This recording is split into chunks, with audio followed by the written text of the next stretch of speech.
En l'an de grâce 2018, le duc de Savoie créa, entre autres, son propre podcast. Celui-là même.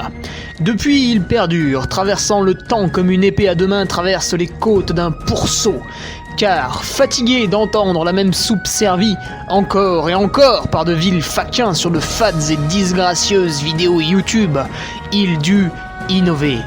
Proposant sa parole, parfois grossière, parfois téméraire quelque peu, incisive mais toujours issue d'un vécu, le duc, sur un format plus ou moins long que lui seul décide, en tant que monarque, traite dans son infinie bonté d'une questionnette qui te taraude.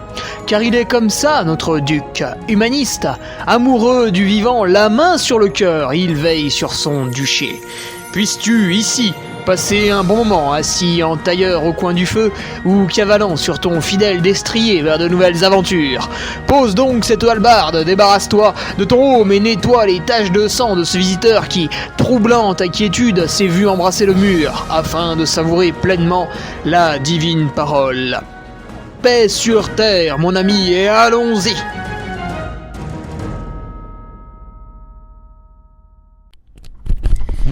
Et bonjour à tous, on se retrouve pour le podcast un petit peu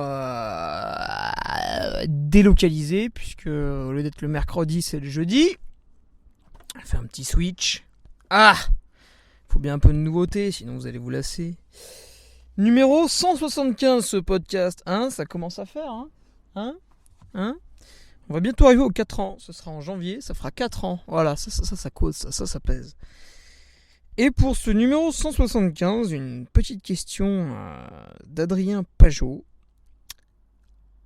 qui se demande comment obtenir la bonne allure de course sur des courses assez longues. Parce que vous allez voir, c'est quelqu'un de plutôt rapide, donc forcément, voilà, il y a un petit aspect frustration au début, voire même départ trop rapide, malheureusement. Donc on va voir tout ça. Avant, bien sûr, les nouveaux patriotes que je tiens à remercier.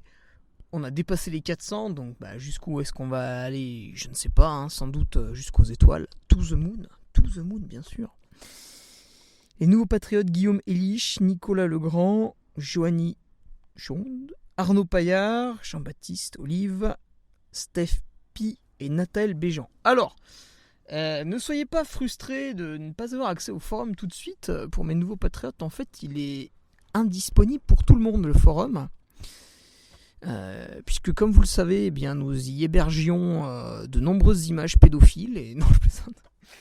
Non, il a subi des attaques de pirates, de je ne sais pas quoi. Il y avait des bugs sur mon site, en fait, c'était lié à une attaque via le forum. Donc mon webmaster m'a fait un topo, mais ça me gonfle, donc j'ai rien retenu. La seule chose que j'ai retenue, c'est que le forum, il est zobé pour l'instant. Et il va le faire, mais sous une forme différente. Alors, je n'ai pas trop compris, mais il m'a dit que c'était plus sécuritaire, qu'il pense que ce genre d'attaque, du coup, ne pourra pas survenir une deuxième fois. Donc, je lui ai dit très bien, c'est super. Et le seul truc, c'est que nous allons devoir faire, malheureusement, table rase du passé. Voilà, donc tous les sujets qui étaient en cours, poubelle. Et il va peut-être falloir se réinscrire. Bon, ça va être un petit peu pénible, mais bon. Vous aurez des nouvelles lundi prochain, amis patriotes. Et que dire de plus dans les news? Je rentre d'un week-end extrêmement éprouvant du côté de Serponçon, à Embrun, dans les Hautes-Alpes. Très très belle première édition. Un potentiel exceptionnel aux alentours. Le terrain de jeu est formidable. Là, vous avez un trail particulier. En fait, dans celui-là, vous n'avez pas de petite bosse. C'est 1000 mètres, tu vois, c'est le tarif moyen pour les bosses. Et certaines font 1600 mètres de dénivelé, bien sûr. Donc c'est grandiose, c'est la folie. Voilà. Mais c'est particulier, c'est vrai que d'habitude, il y a de temps en temps des grandes bosses, mais il y a des petites alternances. Là, que dalle. C'est full barbarie. Et ce week-end, ça va être assez éprouvant aussi, avec d'abord le match animé du côté de Grenoble. Et vendredi soir. Et après, la route à faire pour aller animer la journée du dimanche au Sancy. Voilà, ça ne rigole pas. En ce moment, il y a la petite cagnotte Ulule. Alors c'est pas pour me donner de l'argent, hein.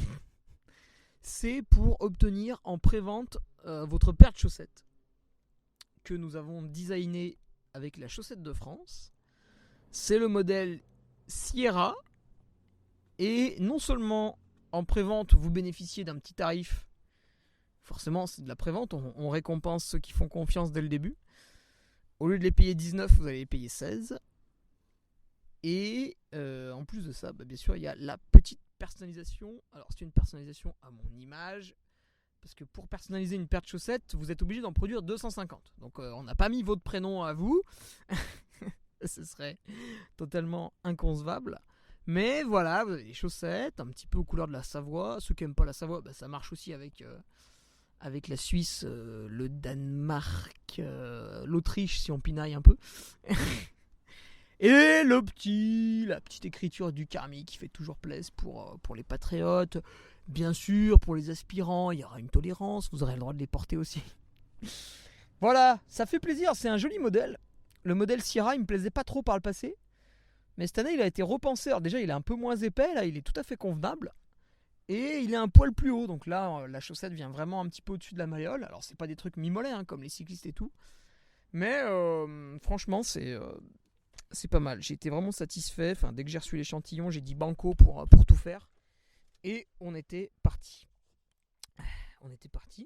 Donc, le lien Ulule, je vous le mets dans les commentaires, description là, du podcast, appelez ça comme vous voulez. La cagnotte, tu dois rester 2 semaines là, à peu près. Et puis, ce qui serait bien, c'est qu'on arrive à 100%. Parce que si on n'arrive pas à 100%, je sais pas ce qui se passe. J'espère que ça annule pas tout, parce que là, c'est un gigantesque bordel. Bon, voilà. La petite paire de chaussettes, ou deux, c'est sur le lien que je mets en dessous. Et enfin, place au podcast, le numéro 175. Alors, la question d'Adrien, c'est une question qui va intéresser pas mal de monde. C'est trouver la bonne allure de course. La meilleure solution, c'est avant tout d'aller sur une course similaire, de tester une allure, de se planter, de voir ce qui n'a pas marché et de refaire. Mais si on veut anticiper un tout petit peu, c'est vrai. Alors, Adrien, qu'est-ce qu'il nous dit ? Voilà, c'est un ancien pistard. Il ne nous donne pas vraiment ses chronos, mais voilà, il a fait toute l'école d'athlétisme, le 800 mètres en junior, etc., 1500 mètres. Évidemment, il a eu l'envie de passer aux 10 bornes, aux semis, etc. Donc, il a continué. Mais même sur 10 bornes et semis, en fait, il n'a pas trouvé son plaisir. Voilà, il était vraiment fait pour les efforts plus courts, 1500 mètres, etc. Qu'est-ce qu'il nous dit ? Ouais, forcément, hein, VMA de 21. Oui, c'est vrai qu'on fait rarement du 800 mètres avec une VMA de 15. En général, on abandonne avant de faire les compétitions. Donc, VMA de 21. Ouais, très très bien. Tu vois, Adrien, t'as un petit peu plus que moi. Ça, c'est génial, on pourrait faire les séances ensemble. Tu me servirais de lièvre. Donc, il a arrêté la piste. Forcément, c'est un peu répétitif. Il a fait un peu de route jusqu'en 2019 et là, la découverte, le trail. Alors pourquoi le trail ? Parce que effectivement, moins de contraintes. C'est vrai que vous n'avez pas trop le chrono comme sur la piste. Quand vous allez sur la piste 3 à 4 fois par semaine, c'est 3 à 4 séances où vous êtes évalué, donc soit par un entraîneur, soit par vous-même, parce qu'il faut tenir vos chronos, il faut tenir votre préparation. C'est quand même un petit peu contraignant, oui. Et puis c'est dur psychologiquement quand vous n'y arrivez pas, etc.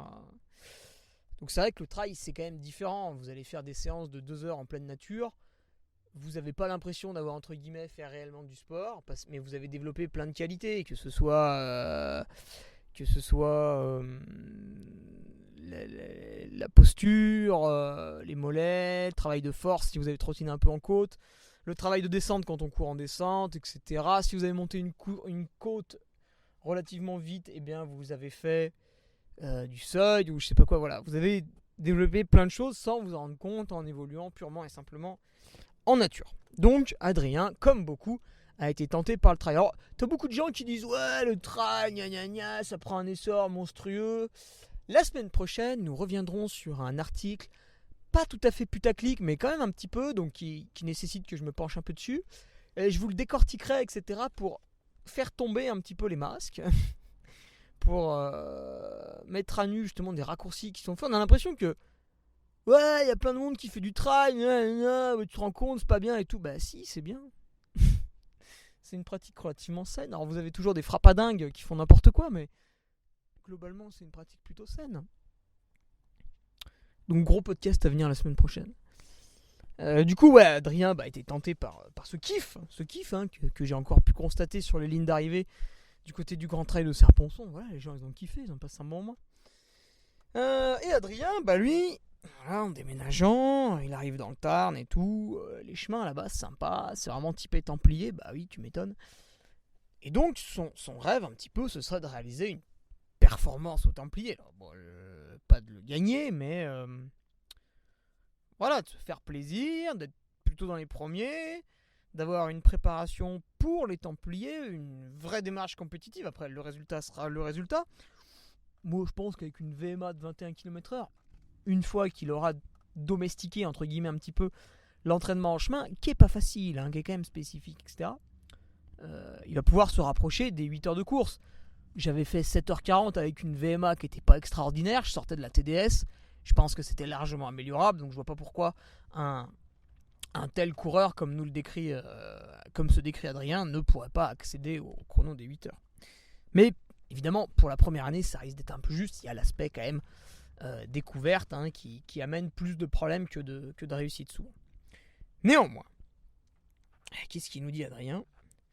Donc voilà, Adrien, il faut imaginer une Formule 1, puis d'un coup la Formule 1, on la met dans les chemins, puis elle va moins vite et elle se fait chier. C'est un peu ça. Donc il a pris un entraîneur plutôt typé trail pour lui faire les plans d'entraînement. Donc ça c'est une excellente démarche, Adrien. Et il en est venu progressivement au travail spécifique. Alors là, Adrien, il aurait été pas mal que tu me décrives le travail spécifique.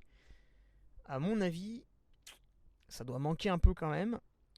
Parce qu'après, tu me dis qu'il est très perturbant pour un ancien pistard routard d'arriver à ressentir la bonne allure durant 8 heures d'effort. La principale difficulté, c'est la vitesse. Quand je fais mes footings à plat, à 13 à l'heure, je suis tranquille. Alors déjà, là, c'est une erreur. Parce que les footings à plat, Hassan Chadi, qui est en équipe de France de marathon, les fait à 12 km/h. Ça veut dire que toi, Adrien, tu estimes que tu es meilleur qu'Hassan Chadi, qui est en équipe de France de marathon. Donc déjà là, il y a un problème. Tes footings à plat n'ont aucune raison de dépasser 12 km/h. Hormis des choses que je fais avec Patrick, c'est-à-dire du travail spécifique. À des moments, on va faire 4 fois 15 minutes à 15 à l'heure. À des moments, on va faire 2 fois 40 minutes à 15 à l'heure. À un moment, on va faire 3 fois 12 minutes à 16-17 km/h, etc., etc. Donc là, on va travailler sur des fractions assez longues, des tempos relativement actifs.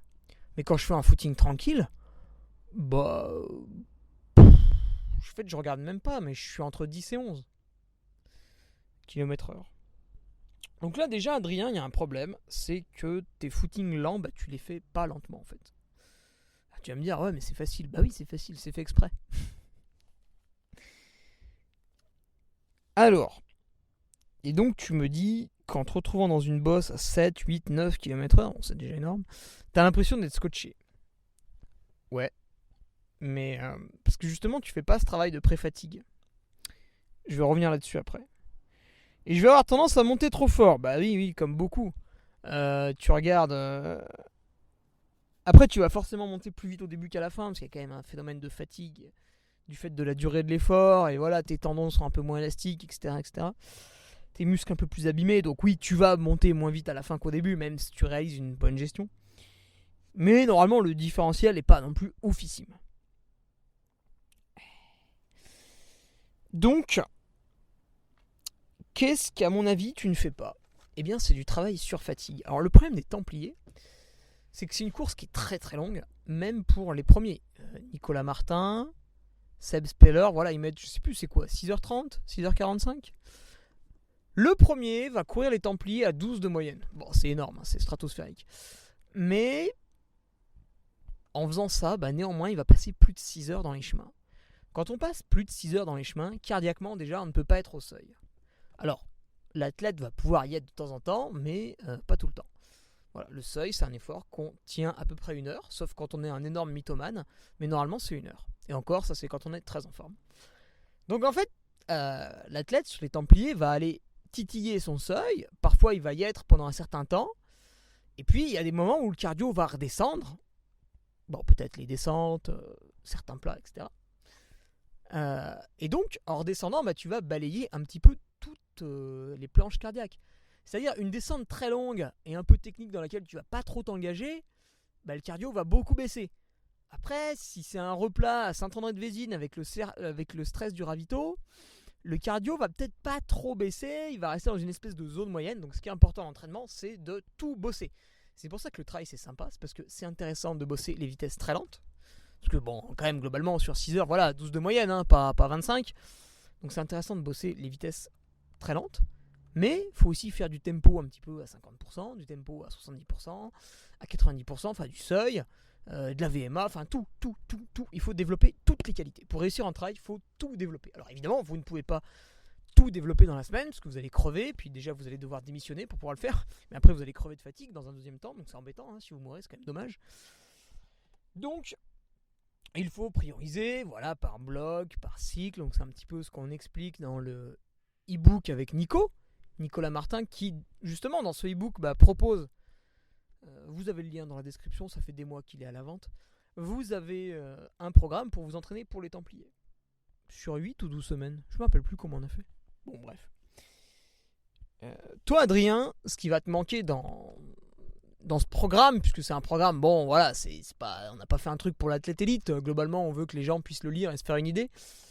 Toi ce qui va te manquer un peu, c'est du travail sur fatigue, c'est ce que je disais. Par exemple, Adrien, est-ce que tu fais du seuil, un exercice qui est exceptionnel, c'est de faire 5 fois 10 minutes dans une côte. Une côte longue, parce qu'en 10 minutes, tu as le temps de faire plus de 200 mètres de dénivelé. Sinon, c'est que tu te caresses un petit peu, Adrien. Quand tu fais 5 fois 10 minutes au seuil, sauf si évidemment tu mens à tout le monde et à toi-même en premier et tu fais pas du vrai seuil, tu montes simplement en soufflotant un petit peu en faisant c'est dur, oh là là là là. Non, une vraie séance de seuil, 5 fois 10 minutes, voilà, vous avez l'impression d'aller à l'abattoir, vous avez pas envie, vous appelez 3 fois votre coach pour lui dire putain t'es sûr, faut faire ça et tout. Voilà, ça c'est une vraie séance de seuil, ça. Il y a un certain stress, on dort mal, il y a la pression du résultat, voilà, ça c'est le seuil, ça c'est pas. C'est pas la caresse. Donc, déjà, est-ce que tu fais des séances suffisamment dures comme ça? Est-ce que tu fais des. Voilà. Un autre truc que Patrick Bringer, mon entraîneur, puis l'entraîneur de Nicolas Martin, aime bien nous faire, c'est voilà, vous allez faire 2-3 heures de rando-course dans la forêt, donc du dénivelé, machin, tout bidule, tout ce que tu veux. Et derrière, vous faites 1 heure de tempo à plat. À 15 km/h, à 16 km/h, à 17 km/h, etc. Enfin, un peu moins si vous êtes moins bon. Voilà. Parce que là, tu vas travailler ta vitesse, mais après, t'es tapé 2-3 heures de montagne. C'est pas la même. C'est pas la même du tout. Et là, ça va coller un petit peu à l'effort de trail. Tu vois, est-ce que tu fais ça? Est-ce que, avant de faire, je sais pas moi, peut-être 8 fois 6 minutes de seuil en côte, est-ce que avant de faire ça, tu fais 2 minutes de chaise? Tu vois, tu fais 2 minutes de chaise. Derrière, tu fais 6 minutes de seuil en côte. Tu redescends tonique. Donc, c'est-à-dire qu'il n'y a pas vraiment de récup, en fait. Parce que la descente, tu vas être actif. Et tu recommences, et tu recommences, et tu recommences. Est-ce que tu fais ça? Parce que là, tes cuisses, elles vont rapidement charger. Tu vas voir qu'à partir du 2e seuil, tu pars pas pareil. La répétition des descentes violentes, pareil, le dernier seuil, tu le fais pas à la même vitesse. Ça va te calmer tout de suite. Et en fait, c'est en répétant ce genre d'entraînement par intervalle vraiment dur, long et vicieux que tu vas pouvoir développer. Tu vas commencer à toucher du doigt cette sensation de vitesse qui est la bonne, qui est celle de l'effort demandé. Parce que derrière, tu passes ces séances clés. C'est l'entraînement sur fatigue. Alors après, il y a évidemment plein de façons de décliner tout ce que je t'ai dit. Là, ça me passait par la tête comme ça. Mais voilà, c'est des entraînements extrêmement durs. Qu'est-ce que j'ai fait par exemple l'autre fois? 5 fois 3 minutes de seuil en bosse, puis derrière un quart d'heure à 17 km/h. Ça calme. Et je l'ai fait 2 fois ça. Bon, c'était mal dimensionné. La 2e fois, je me suis écrasé par terre. Mais voilà, pour te dire que c'est relativement exigeant, mon petit Adrien. Qu'est-ce qu'on a après comme entraînement intéressant à faire?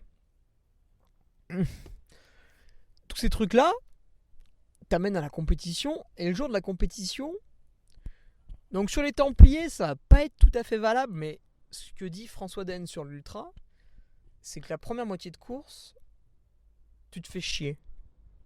Enfin, tu te fais chier. Le paysage est joli, l'ambiance est sympa, tout ce que tu veux. Mais toi, tu as envie d'aller plus vite. Donc, la première moitié de course, tu es quelque part frustré parce que tu ne vas pas aussi vite que tu le souhaites. Bon, pour François, c'est pas très gênant, il est en tête de course, donc ça doit pas trop le stresser. Mais quelqu'un qui est 25e, il va pas aussi vite qu'il le souhaite. Donc, il va se faire doubler, puis au milieu de la course, il va être 35e.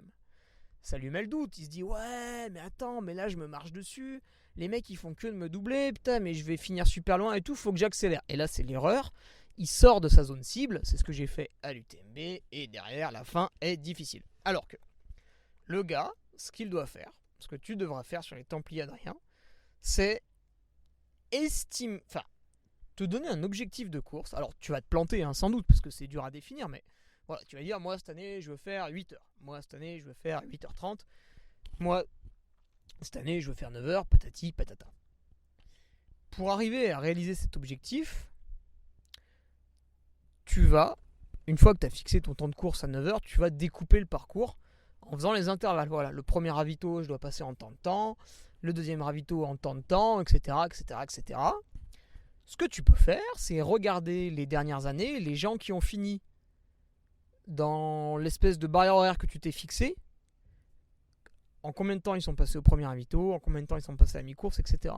Comme ça, tu peux affiner, suivant les temps des coureurs, le temps que tu vas t'auto-pronostiquer.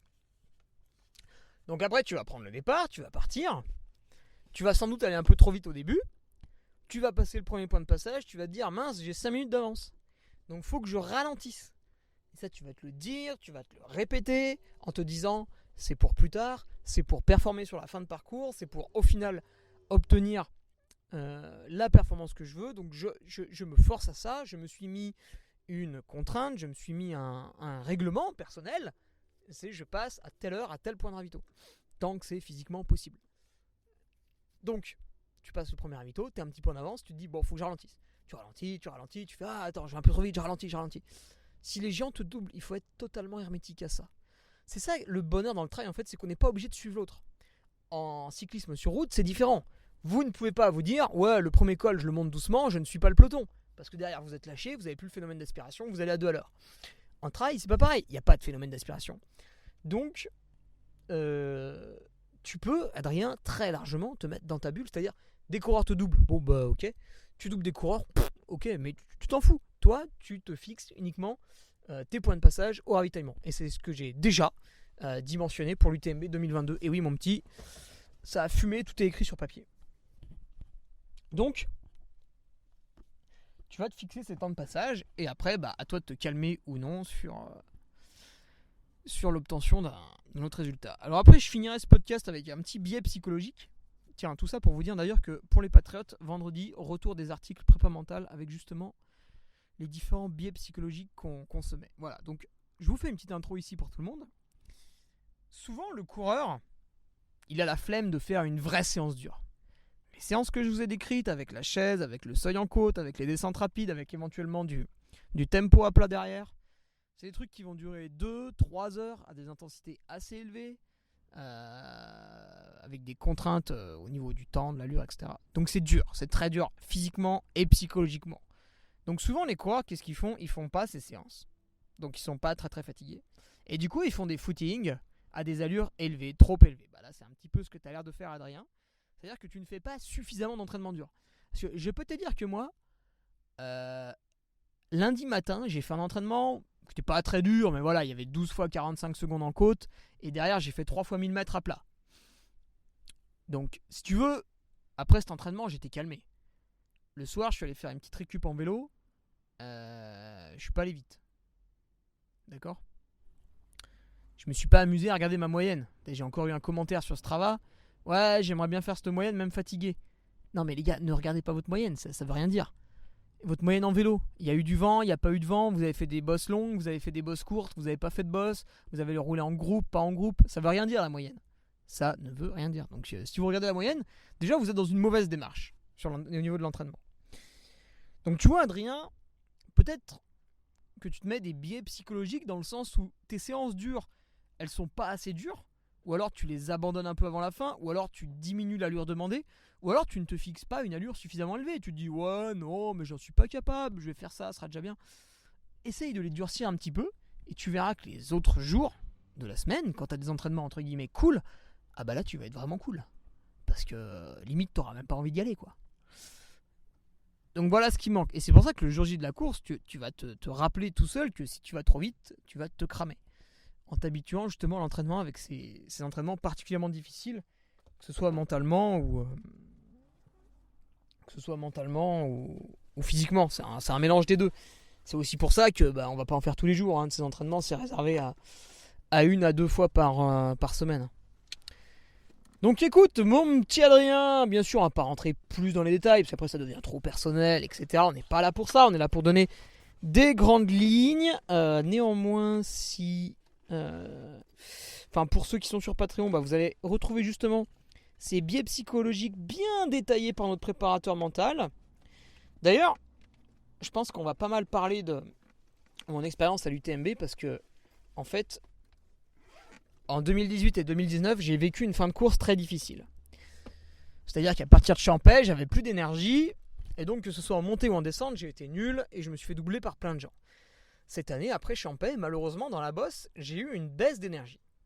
Et je me suis dit, oh là là, ça fait comme ces 2 dernières années, je vais finir loin, tout le monde va me doubler, etc. etc. Et en fait, c'était faux. Et je me suis rendu compte que je m'étais mis dans un schéma de pensée négatif, contre-productif, qui ne me faisait pas avancer correctement. Je m'en suis rendu compte à Valorcine. Et à Valorcine, je me suis dit, putain, mais non, mais attends, Hugo, en fait, regarde, ça va. T'es encore dans le top 20, personne t'a vraiment rattrapé. Les mecs de devant n'ont pas pris beaucoup d'avance, donc maintenant, réveille-toi, garde ta place, et tu vas voir, c'est possible. Et j'y suis arrivé. Mais j'ai mis longtemps à switcher mentalement. Voilà, parce que je m'étais imposé des barrières, je m'étais rappelé du passé, et voilà, j'avais un mauvais mindset, comme on dit. Chez ceux qui parlent pas français là. Voilà Adrien, je te laisse là-dessus. Tu ne m'as pas dit si tu faisais les Templiers cette année en fait. Je l'ai supposé, mais voilà.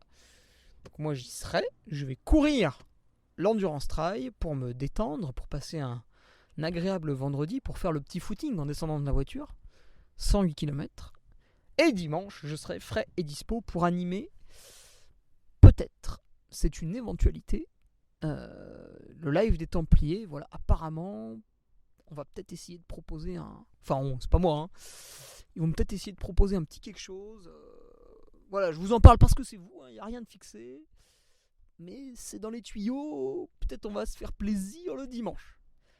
Allez, je vous laisse là-dessus, rendez-vous vendredi pour les Patriotes, on va parler prépa mentale. Lundi, on aura sans doute plus de news pour le forum, comment on repart. Et mercredi prochain pour le podcast, on va se faire plaisir avec un article de presse qui est très très bien écrit. Mais quand même, je pense qu'un petit droit de réponse pour l'honneur du trail ne serait pas malvenu. Voilà. Allez, je vous laisse ici. Bonne fin de semaine à toutes et tous. Salut là. Tu viens d'écouter le podcast du Duc de Savoie. Si tu souhaites approfondir avec de pertinents articles d'éminents spécialistes, rejoins le Patreon. Tu feras ainsi partie, en tant que fidèle patriote, de la très prestigieuse Duke Army. Si l'humour est ton leitmotiv et que tu n'as peur de rien, viens sur l'Instagram. Si tu veux espionner le Duc, car tu es vil et sournois, son Strava est également à ta disposition. Enfin, si tu es vieux, presque sénile et ou débute dans les réseaux sociaux, contente-toi de suivre sa divine page Facebook. Les liens sont dans la description. Que Dieu te garde et à la semaine prochaine.